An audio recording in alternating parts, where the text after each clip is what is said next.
Have you ever stopped to think about it? Like, really think about exactly what is out there about you on the open web?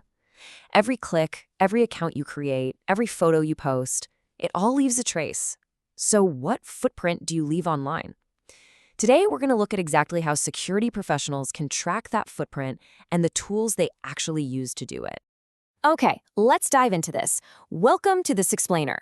Today, we are breaking down a fascinating and highly capable open source intelligence, or OSINT framework known as IntelTrace. We're going to explore what it does, how it operates under the hood, and who actually relies on this type of software out in the field. Here is our masterclass roadmap for the explainer. First, the power of OSINT. Second, the golden rule. Third, installing IntelTrace. Fourth, GUI versus CLI. And finally, some real-world applications. Let's move to our first topic and see how this builds. Section 1, the power of OSINT, uncovering digital footprints. First things first, we need to define exactly what we're looking at here. IntelTrace is a flexible and incredibly powerful open source intelligence, or OSINT, framework. For those of you who really like to know how things work under the hood, it's actually built using a combination of Bash and Python.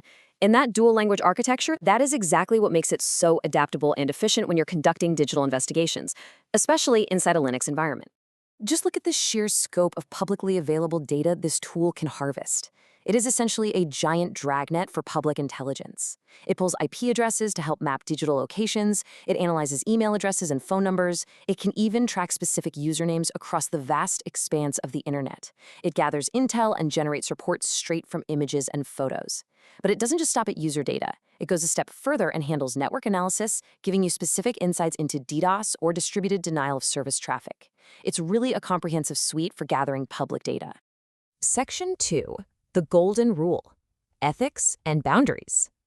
Before we go a single step further and look at how to deploy this tool, we absolutely must pause and address the strict rules of engagement. So the crucial point is, always use tools like this responsibly, ethically, and only in environments where you have permission.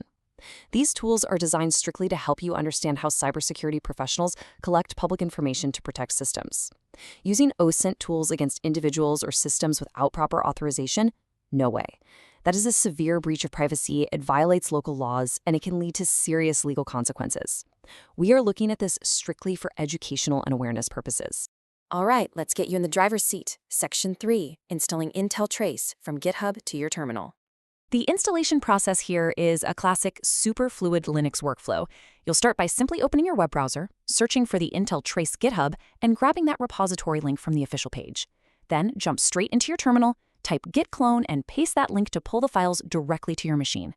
After that, just type cd IntelTrace to enter that newly downloaded folder.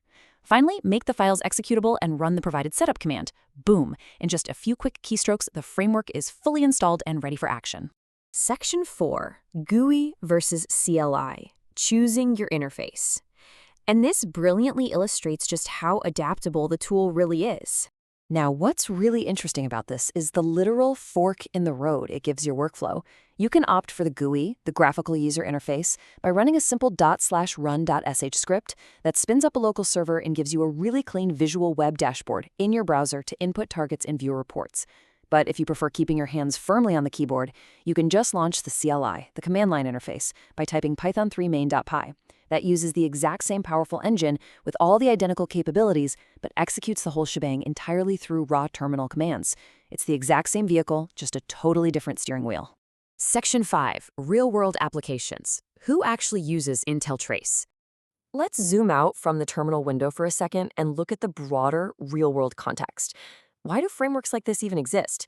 Well, they aren't toys. The primary users are highly dedicated professionals. Cybersecurity experts and ethical hackers rely on frameworks exactly like this one to map out vulnerabilities and improve organizational security. Digital forensic analysts, private investigators, and law enforcement agencies use these exact methods to gather publicly available information, track digital footprints, and really dig into suspicious activities to investigate threats. So as we wrap things up, we absolutely must return to this core philosophy: knowledge to build, not to harm. As the source material emphatically states, any misuse of these tools for unauthorized surveillance, harassment, or privacy violations is strongly condemned. The ultimate purpose of mastering OSINT is to protect individuals, protect organizations, and lock down systems against cyber threats. Which brings us full circle. Now that you've seen the impressive power of an OSINT framework like Intel Trace and just how crazy fast it can aggregate publicly available data, I want you to ask yourself, how secure is your own digital footprint?